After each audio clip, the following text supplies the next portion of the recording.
Hello, it's Peter Wright and Kathleen Beauvais in Ontario, Canada, with episode number 185 of the Yakking Show.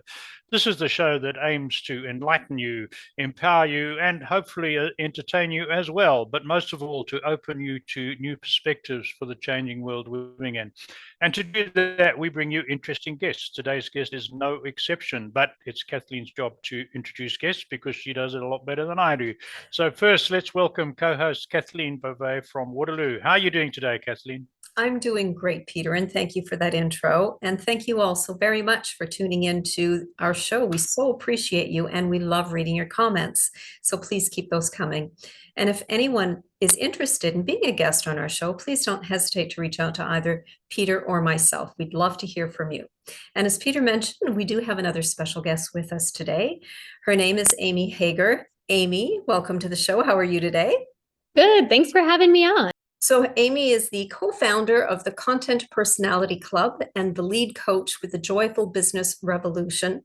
She helps coaches, consultants, and nonprofits grow their business and scale organically. And we'll get into that in a little bit. But first, Amy, tell us a little bit about your background and how you used your love of marketing to start your own business. Yeah.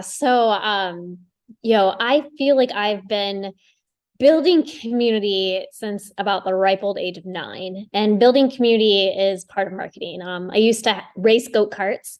And so I'd have to go out and ask these business owners to be sponsors of this goat-kart. Like, really, what's the ROI on that, right? And I'd always have to talk about my following, my fans, how they came to talk to me first after the races. They took photos in my go-kart. My photos then get printed and, get hung up on billboards in kids' bedrooms or, go to school for show and tell. And so really being able to build that following and build that community is something that I've just continued on throughout into adulthood. And I've got about 15 years underneath my belt in the association management world. And I think a lot of what I've learned there is when you build powerful communities with mission driven, focused entrepreneurs, look out, world, because here we come. It's amazing what can happen. And so now bringing on working with coaches and consultants, everybody's like, you work with nonprofits and these individuals. What's the tie? It's always that mission driven, service based kind of philosophy that helps bring marketing tactics that can work well for a coach or a consultant or even a nonprofit, and kind of brings it all underneath that umbrella of building a community and building that following around something that's larger than you, larger, more like of a movement, right? Mm. So it's kind of how I've tied it all together, I guess, over all these years. Excellent. Wow. Yeah. So I sorry, Kathleen, do you No, go ahead. I got to pick up on the go-kart bit because I'm giving my age away, but around 35 years ago, my son wanted to race go-karts, and we had a go-kart, and it was not that competitive, but we went to a number of events for about 2 years. And I think at that time there were this was in South Africa, there were maybe two girls. That's it, racing go-karts, no more. The end of the race, it didn't matter if the girl came first, second, or last. 90% of the fans were around the girls' go-kart, not the boys. Exactly. Exactly. There you are. So that's why. Well done. What I was going to ask you though, everything you said, you could do that easily and as well with entrepreneurs in any field, right? So marketing guys, inventors, whatever. But you chose to go the route of helping coaches, consultants, and nonprofits. I know you've mentioned a little bit about that, but there must be more. Why you concentrated on those groups? Yeah, so I think the reason that I really saw was they're always wanting to make that bigger impact in the world. And I think whenever I've gone out and done things and interacted with people, like I hope that there's that trickle down effect of whatever I'm bringing to the table trickles down to the next person behind me or impacts the community. And I've also moved not a ton, but my husband was military. So again, community and building your tribe is really, really important. And so as I've moved from community to community and just learning about what goes on, seeing the impact that someone who I guess is a mover and a shaker or that can bring people together to work towards a bigger thing, seeing how that works multiple times over and over and being a part of things like that just really is what gets me excited. And so when there is that bigger goal of making such a larger impact, it doesn't necessarily need to be the world. It can be your community right there. I think that's really what gets me excited. And to have everybody coming together, working towards something that will change the lives of who knows how many people, is that driver, to be honest. Okay, interesting. And you actually work with businesses, not just in your own community, but you can help businesses anywhere basically in the world, right? Now that we have technology such as this. I just wanted to clarify that for our audience. On your website, there's a presentation PDF that mentions that over 50% of women that are business owners never exceed $25,000 per year in revenue.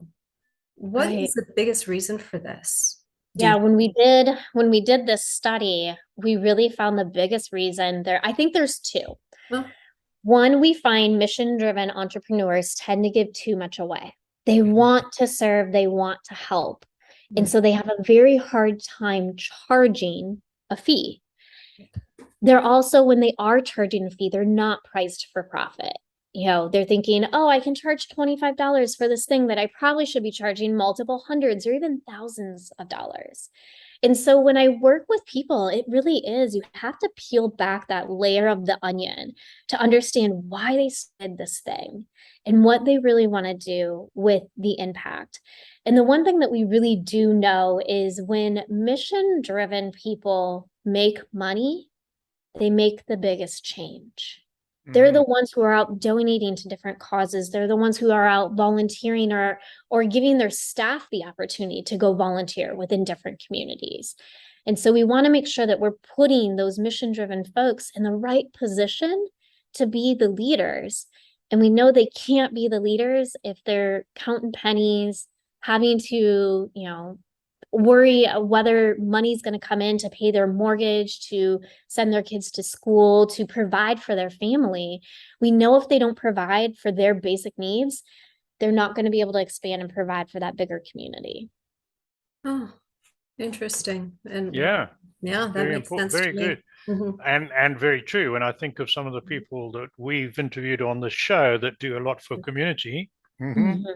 Yeah, absolutely. So on your website, you've got an infographic that tells people, your audience, exactly what they need to do to be successful. And I think there's a couple of steps there. Would you like to expand on that a little bit for our audience? Yeah. So the one thing that I find when entrepreneurs start their business is, and this isn't as much in a nonprofit phase or space, and I do want to make sure that there's that clear line that I really think this is when coaches or consultants or entrepreneurs start their business, is they really start their business and they're trying to fit a business for their ideal client. And they're building this for the client. And so if you take that pause and realize, one, you're unique. And so you trying to build your business to fill the needs, wants, and desires of a client or a potential client or an avatar or an ideal client or a dream client, whatever you want to label it, you get what I'm talking about, right?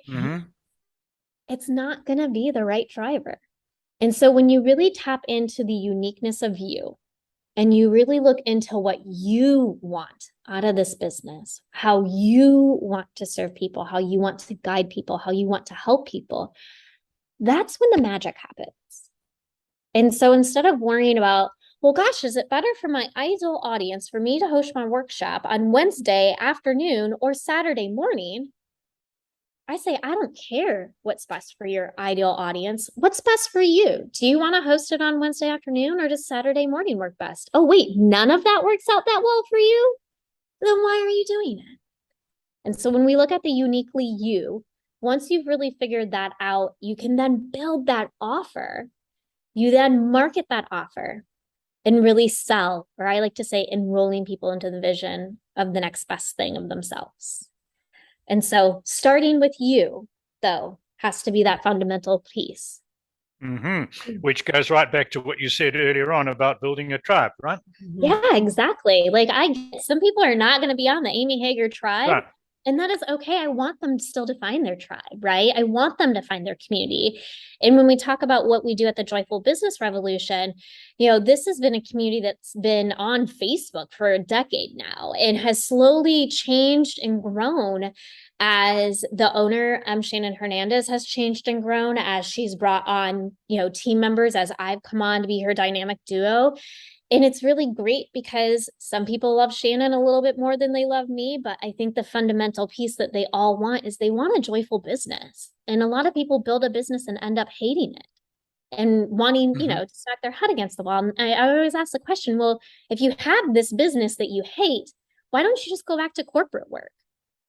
Go back to that 9 to 5 or go back to that office work, because there's not going to be as much personal pressure that you're putting on yourself because it's not your business, right? And so when we scale it back and refocus on the person who is the business, that's when really that uniqueness can come out. So people can say, yes, I want what they have. I want what they're talking about. Or, oh, no, I'm going to scroll or I'm going to unsubscribe or unfollow. And so, I always say in marketing, your marketing is working well only when it does two things: attracts the right people and repels people. And if you get haters, it's working. Very good. Now, can you talk about the 4 actions someone must do in order to move from the invisible expert to the highly paid expert? Yeah, definitely. And I think once you've kind of gotten through that uniquely you've really found your position and your stance, then you're able to really hone in on these 4 actions. So you've got to be really clear on what you want for your business, but also what you want for your life. Y'all, they're the same thing. And so a lot of people are like, my business is this, my life is this. If you're an entrepreneur, I'm sorry, it is very much so married. And I see a lot of mistakes that coaches make is they don't really understand their lifestyle values, and they don't understand how lifestyle values make the impact on every single decision that you need to make. And so a lot of times when I get someone in front of me and they have decision fatigue, they're feeling misaligned, or they're not priced for profit, they're giving away too much for free, that's when I'm like, whoa, we need to get you clearer before you go out and do anything else. Because if you're not clear here, the rest doesn't matter. And so once we've gotten someone clear, that next action is the fun. This is where I think is the most fun, is getting visible. And so a lot of people will market out of alignment, and they will think that getting visible means they have to be everywhere on every single platform. And so they'll try writing a blog plus going live on Facebook, doing YouTube videos, and probably starting a podcast. And maybe they'll even venture down the path of Canva graphics. And so when we get really, really clear on our content personality type, and if you guys are very curious about this theory, if you Google content personality quiz, take the quiz. And I'm curious on what content personality type you are. We believe there's 5. There's live in person, which is kind of what we're doing here, right? Talking, interviewing, interacting with each other, maybe sometimes teaching in a workshop or being surrounded by people. There is written, which are the people that can just knock a blog out in like a half a second, and it's just so joyful for them.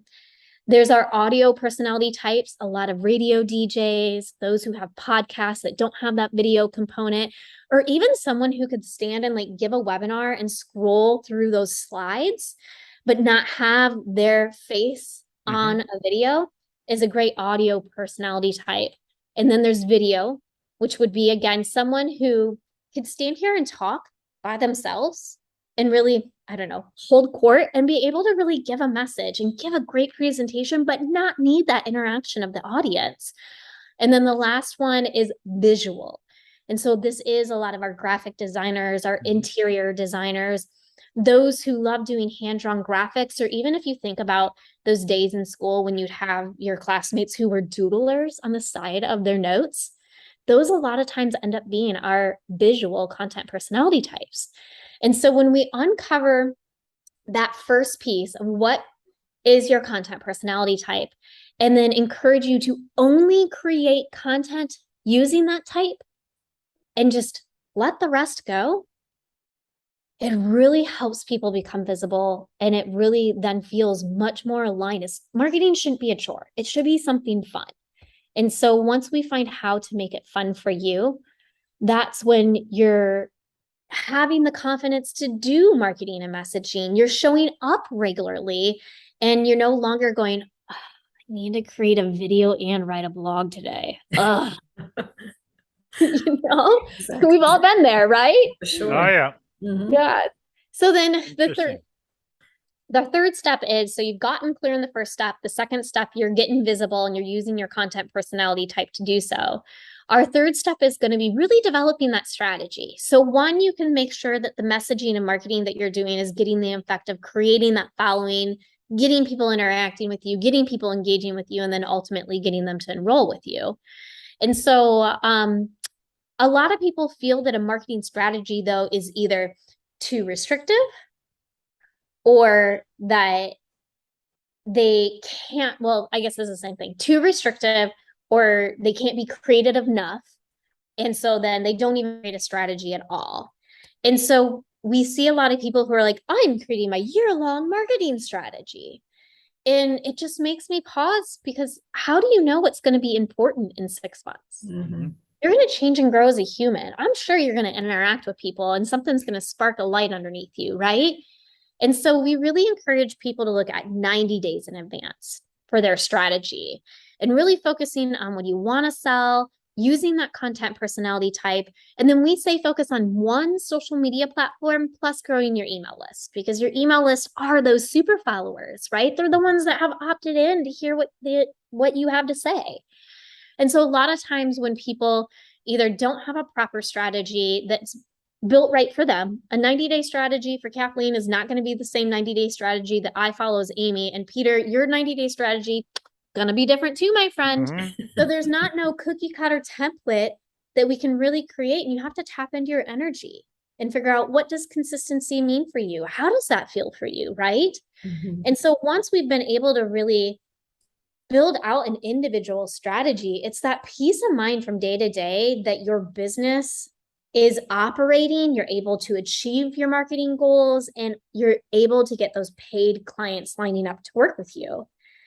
And then, speaking of clients, that last step is really getting the clients. Mm. And the other big scary thing I hear from entrepreneurs is, I'm scared to sell. I'm not good at selling. Mm. And I get it. We are not all born sellers. Like, it is not, I don't know if there's a DNA gene, or what do you want to call it, for selling. I don't know if it's out there.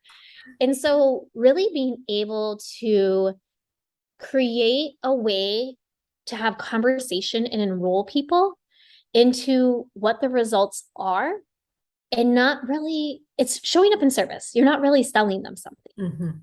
And so a lot of coaches will host like free workshops or secret classes because no one's enrolling in them. The marketing isn't there. And then when they get them in front of them, they're not actually enrolling people from it. Or they'll have sales conversations after sales conversations after sales conversation, and just nothing is happening.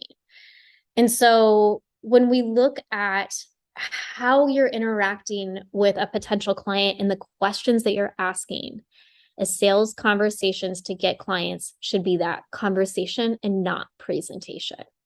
Right. And so once we're able to really address this, we call this a soulful sales conversation. You're really feeling like you're connecting with that person, because you absolutely are.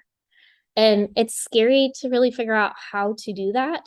But once you're able to really dig deep and figure out what your soulful sales conversation is and what your style is, having that with somebody just comes so easily, and it no longer feels like you're the used car salesperson, right? It's no Mhm. more sleaziness. Right. So those are the 4 actions. So get clear, get visible, get yourself a strategy, and then get yourself some clients. Mm, Oh, very excellent. good. Yeah, that's great. Switching gears a little bit, pardon the car metaphor. Vroom, vroom. I've just got car lifts and Dodges in my mind. Let me concentrate. So I want to ask you about podcasting. We're on a podcast here. It's just exploding. More and more people are doing podcasts. We had an expert the other day that said, what was it, Kathleen? 80% never go beyond 3 episodes or something, True. quite a horrific statistic. But how do you advise your clients to be successful in this medium of podcast, whether it's with video or not, just generally? Yeah, most definitely. So I think the one thing too that I didn't explain in my bio is I was a radio DJ for 7 years. So podcasting is like the new radio, and I love it. Absolutely love it. But it isn't for everybody. And so if you aren't a live in person or audio content personality type, I would say, one, you should not be starting a podcast. Right. And if you are those two content personality types, then you need to really decide what the structure is and making sure that it's filling your cup of joy and that it doesn't become a chore anymore. But I think the other thing too is to not overgive on your podcast, or even when we're talking about workshops, let's be honest, like a lot of people teach too much. And then if you're hearing after a podcast or even after a workshop, oh, I need time to go implement what you just told me, it's a really clear sign that you're over teaching during that part. And so you want to be able, it's a delicate dance, right? Of giving away enough so people can experience you, but not giving so much away that you're giving the solution away. And so those are really my biggest advice is if you're not a content personality style live in person, which then you should be doing an interview style, or if you're an audio, you would just obviously record the audio. And to not be giving it all away. Yeah, very good, very good. So I just got to add there that we started this. I think Kathleen might have put it in her first email to you at the beginning of the lockdowns. Yeah, Kathleen and I used to meet a lot of people in live networking events, and a lot of the people we met, suddenly there's no more live contact, and they don't know how to promote their business. So we thought, let's start this. A, it'll be fun. B, it'll give some of our colleagues a chance to get some more exposure in the local area. And C, it'll bring a bit of light and laughter into people's lives. Everyone was really full of doom and despondency. And we thought, well, we'll try it for a few episodes. And here we are, 185. What am I, 185? Yeah. But we found out it was such fun, and we got to meet so many interesting people like you and that, and cars and cats for Kathleen and all sorts of things. Love it. Over and above the subject matter. But you're so right that if it wasn't fun, we would not be doing it any longer because, and the editing and that can be tedious, but it's part of the job. But we get so much fun out of this part of it, the live part or the making the video, that we don't mind doing the background work. So you're absolutely right. It's got to be fun, otherwise it doesn't last very long. And so I've got 3 podcasts. I'm very 3 different topics. One is Grow Your Business for Good, and that's with my business partner, Shannon. And, we talk all the time, every day, well, except on weekends, we take a break. And so it's just looking into like our day-to-day like chatter and talking about what's going on in the world of marketing and selling and building a joyful business. The other podcast that I'm a part of is called Association Rockstars, and we're interviewing those unsung CEO, executive director heroes all across the nation and letting them share their stories, because you're right, Peter, like it's so great to be able to interact with people and find those commonalities and really build that way. And then the third one is for a nonprofit. It's a sustainable travel education organization called the Rise Travel Institute. I'm interviewing people all over this world that there is no way in a million years I would ever be able to cross paths with these people. But because, again, I'm a live in person, interviewing and asking questions is one of my superpowers. It comes so easily for me. And at each of those different levels, I've taught someone how to edit 2 of those podcasts because I know the editing isn't my super strength and I should be out talking with people. But I've gotten it to the point where there's a process and a system in place. And I found somebody that loves to edit. So at least it's bringing them some joy. Right. So Amy, tell us the steps that you would take with me if I were to call you as a new client. Yeah. So I think the first thing that I know the first thing I would do, Kathleen, is I would really need to get to know you a little bit better. And so I love to hear people's background stories. How and why do they have this business? How did they get from point A to point B? And understanding that why they started this business, them really helps me understand them. And so I would say I spend a lot of time getting to know people's whys and getting to know really what caused them to start this before I even worry if they have a marketing or selling problem that I can help them out with. And so usually once I have a better grasp on the why and everything along those lines, I also want to know where you're going. Like, what are your dreams for this thing? And then we kind of uncover usually some of the problems and some of the fears and lack of confidence within the beginning of that conversation. And so when I'm in my soulful sales conversations, a lot of it is very much so me asking questions and getting to know you better. And I straight up sometimes tell people, are you ready to be interrogated? Because I got about 20 questions I want to ask you. But there's 5 questions that I know I really need to ask during my sales conversations to keep me on track and to keep me out of coaching, because I want to coach. I love being able to help people. But I know if I don't have this person enroll with me, if it's the right fit, I'm never going to be able to help them to the extent of which I really want to help them with. Can I give them a quick little idea that maybe they could go implement? Sure. But I don't want them to continue to struggle. And so during my conversations, I always make sure I have these 5 questions all along the side of my notes, because I'm a very extensive note taker. Hello, journalism school. Thank you for teaching me something. And I write out a lot of my questions so that I don't forget them too. And by the end of it, my goal is to build such a strong relationship with you that there's either a solid yes in your mind that I am the person who cares enough to help you, but also has the qualifications to help you, or I'm not the right person for you. Right. And I always say it needs to be a full body yes. If it's right, it's right. If it's not, it's okay. And maybe I know somebody in my community that could help you because you're looking for something different or something that's outside of my expertise. Or maybe you're looking for someone who's not so extroverted, or maybe you're looking, who knows what it is. Maybe the times that we meet with our sessions don't line up because you're in Europe or in another country.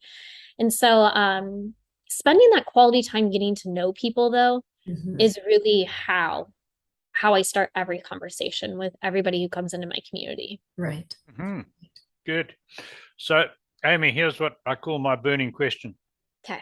And we asked this question of all successful people, and you're clearly in that category from what we've heard today and what we've found out about you beforehand with our research. So if I was to ask you, in your experience with working with lots of people, many successful, some obviously not, is there a single characteristic or a mindset or a habit that sets the successful people head and shoulders above the average who never really make it? And I'm not just talking about making a lot of money. It includes your nonprofit people who are successful with a balanced life.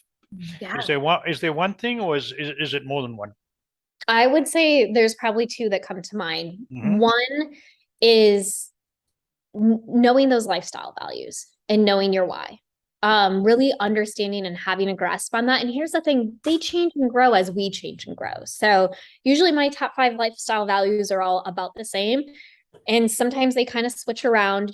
Travel is usually my top lifestyle value, but I had a health thing pop up a couple years ago. So that took some precedence over travel. And, COVID also put travel down on lower.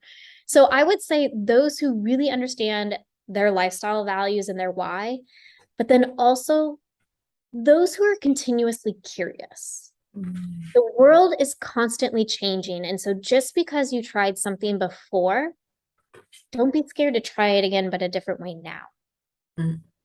And so being curious and always wondering, what could I be doing 10% better than what I'm doing right now? And can I let the rest go? Is a great question to be asking yourself. Okay. Yeah, very good. Excellent. Thank you. Well, my goodness, we're running low on time here, Amy, but tell us how people can contact you. Yeah, definitely. If you you can look me up on LinkedIn or Facebook, Amy, A-M-Y, Hager, H-A-G-E-R, and feel free to message me or friend me there. Also, like I said, if you Google the content personality quiz and you take the quiz, I'm probably going to email you and ask you if you're surprised about your results, because I'm so curious. Some people are like, I never would have thought of this. And some people are like, oh yeah, I knew. And definitely if you're on Facebook and you are looking for a community to join, if you look up the Joyful Business Revolution for coaches and consultants, I'm in there every day. So I would love to meet you. Excellent. Well, thank you Excellent. so much for being with us today, Amy. Thank you. And Yeah, thank that was really good. Yeah, it was. Thank you all so very much again for tuning into our show. And until next time, take care, everyone. Bye-bye. Bye, everyone.